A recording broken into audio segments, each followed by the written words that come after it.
Salut tout le monde. Aujourd'hui je reviens dans une vidéo pour vous faire voir des applications que vous devez connaître, que j'utilise et que je voulais vous faire connaître. J'ai vu cette vidéo sur Melz, qui est une youtubeuse française. Donc je vous mettrai le lien de sa vidéo dans la barre d'infos. Oui, ce concept original, mais il y en a déjà des youtubeuses américaines qui l'ont déjà fait sur YouTube, ainsi que des autres youtubeuses françaises ou youtubeurs français ou anglais, américains. J'ai trouvé 5 applications que je vais vous faire partager, que j'aime beaucoup et j'utilise beaucoup en ce moment. C'est vraiment des applications un peu tout. Il y en a pour apprendre des langues, pour les séries. Tout d'abord, la première application que je vais vous faire voir, c'est l'application TV Time Show. Donc je pense que vous la connaissez, mais je sais pas ce qu'on a déjà eu sur YouTube. C'est une application pour ne pas rater les jours de ces séries, pour être à jour dans les séries. L'application s'appelle TV Time. Et j'ai une application qui se permet d'être à jour dans les séries que j'en regarde. Donc moi je regarde comme série Grey's Anatomy, Violetta, The Walking Dead. J'ai regardé quelques épisodes mais ça m'a pas trop plu. Donc j'ai un peu abandonné. What's Upon a Time, Quantico et également Luna. Donc c'est un peu tout des séries, mais j'aime bien ce genre de séries. Donc aussi ça permet de voir quand les prochains épisodes sortent. Donc par exemple pour Once Upon a Time, l'épisode 1 de la saison 7, il sort dans 73 jours. Et l'autre épisode de Grey's Anatomy de la saison 14, épisode 1, il sort dans 65 jours. Donc on peut avoir des dates plus longues comme des dates plus courtes, comme celui-là. Par exemple, à la saison 2 de Quantico, épisode 13, que ça va être marqué que là je suis à jour dans les épisodes. Donc je regarde sur M6 et on peut le regarder en replay sur m6.fr. On peut voir, donc j'ai fini tous les épisodes de la saison 1, que je suis rendue à la saison 2, de la saison 3 n'est pas encore sortie, donc il y a un seul épisode pour l'instant. Donc c'est vraiment une série que j'adore, que j'ai découverte l'année dernière et que dès qu'elle sort pendant les grandes vacances en France, en français, je suis vraiment très fan. Donc là on peut avoir tous les acteurs et si on clique dessus par exemple, on peut avoir tous les acteurs qui jouent dans cette série. Donc si on clique sur l'acteur, ça nous met sur Wikipédia et ça nous dit quel âge, de quelle nationalité il fait, enfin qui est l'actrice principale. Donc l'actrice principale de Quantico, c'est celle-ci. D'ailleurs j'aime beaucoup cette actrice. Après il y a vraiment tout, donc là c'est toutes les séries que je regarde. Donc voici mon profil que j'ai créé il y a pas très longtemps. Je l'ai créé hier, donc j'ai découvert cette application hier. Là on peut voir le temps passé à regarder des séries. J'ai vu 257 épisodes, il me reste encore 682 à voir, donc il est égal à 21 jours. Donc il y a vraiment tout. Donc là c'est les prochains. On peut même commenter par exemple qu'est-ce qu'on en a pensé de cet épisode là. Donc c'est des séries espagnoles mais des séries également anglaises. Là il y a toutes les choses que dernièrement que j'ai vues, donc les historiques que j'ai vus comme les 3 épisodes de Quantico par exemple, le 10, 9, 11, 12 que j'ai vu également. Et on peut découvrir de nouvelles séries à regarder. Par exemple, si on cherche une série qu'on veut voir, je sais pas, j'ai marqué les Simpsons par exemple, je mets ça.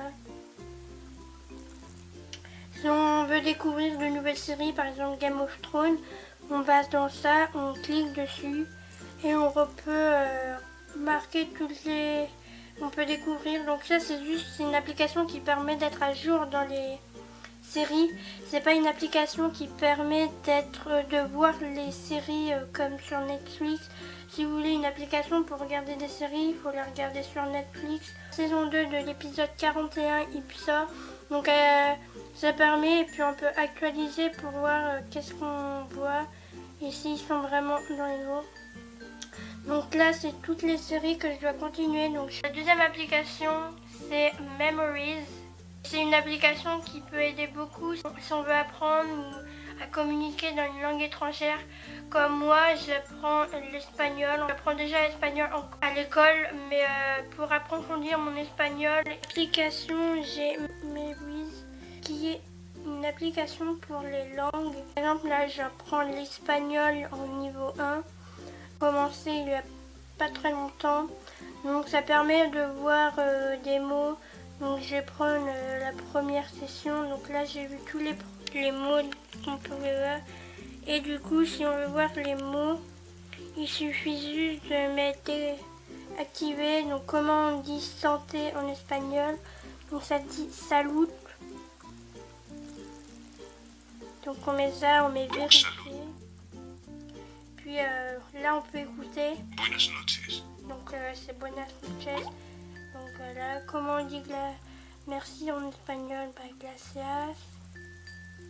Gracias. Voilà, Adiós. il y a plein de trucs. Donc là, il a dit adieu, donc ça veut dire au revoir. Donc il y a vraiment plein de trucs. Donc là, il y a l'espagnol niveau 2, l'anglais britannique. On peut apprendre également les capitales d'Europe. On peut apprendre plein de choses. Donc on peut apprendre toutes les langues qu'on veut, voire plus. Autre sujet, par exemple, si on veut apprendre, je sais pas, les maths par exemple, on peut apprendre les tables de multiplication, c'est n'importe quoi. On peut apprendre les tables de multiplication, le classement périodique. La troisième application que je vais vous faire voir s'appelle Face List. J'aime beaucoup cette application, j'y joue souvent, mais du coup là j'ai dû faire une nouvelle partie. J'aime vraiment cette application, approfondir les connaissances. Donc c'est un quiz, par exemple, quels sont les Harry Potter que vous connaissez, et du coup vous devez mettre tous les Harry Potter qui sont sortis en DVD, et ça calcule le nombre de points. Et que la quatrième application aussi pour apprendre les langues, et c'est on peut même l'utiliser en hors connexion. Donc moi elle m'a beaucoup aidé cette application quand je suis partie en Grèce l'année dernière en juin 2016.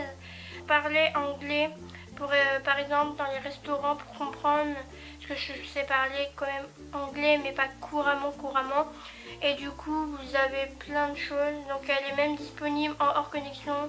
Par exemple là, comment dire bonjour en Hello. Farbook. Donc c'est une application pour apprendre les langues.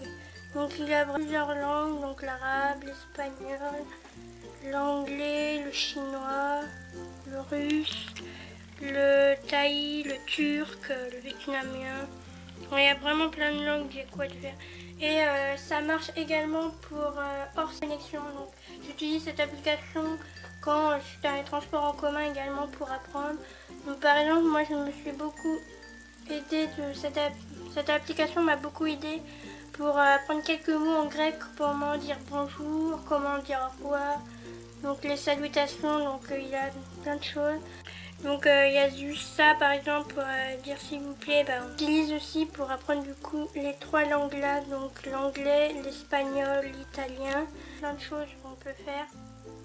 Donc j'aime vraiment cette application, donc il y a plein de trucs. Il y en a pour tout, divertissement, fruits, santé. Cinquième application qui est une application pour, mais je pense que vous la connaissez toutes. Mais cette application va concerner que les filles. Je pense que vous connaissez cette application si vous avez déjà regardé des vidéos comme ça sur YouTube. C'est grâce à ça d'ailleurs que j'ai connu cette application qui s'appelle Clues. Donc c'est pour savoir les données quand on aura nos règles. Donc c'est pas vraiment fixe, mais c'est pour savoir, pour prévoir vraiment si par jamais vous partez en vacances, pour se prévoir si vous pouvez prévoir ou pas. Donc c'est une application qui est comme ça, donc ça tous les données par rapport aux règles. Une autre application aussi que je me sers tout le temps, c'est une application parce qu'avant je servais de Google Traduction, c'est toujours par rapport aux langues, mais avant j'utilisais Google Traduction, même si je l'utilise toujours, Mais quand vous voulez vraiment savoir un mot précisément pour savoir plusieurs significations, vous avez le Word Référence, donc c'est un dictionnaire. Par exemple, pour dire un mot en espagnol, je vais dire hola. Il va me dire que ça veut dire salut en français. Google Traduction, par exemple, vous allez mettre hola, il va vous dire bonjour. Que là, il peut vous dire bonjour à tous, développer les réponses. Ça peut être utile si vous partez à l'étranger. Moi, c'est vraiment des applications que de langue. Sinon, il y a plein d'autres applications très bien. Donc, je pense que je referai une autre catégorie de cette vidéo. Donc, après, les applications que je vous ai dites, je vous ai présentées, elles sont toutes gratuites pour iOS et je pense qu'elles sont aussi pour Android. Donc, à une prochaine vidéo.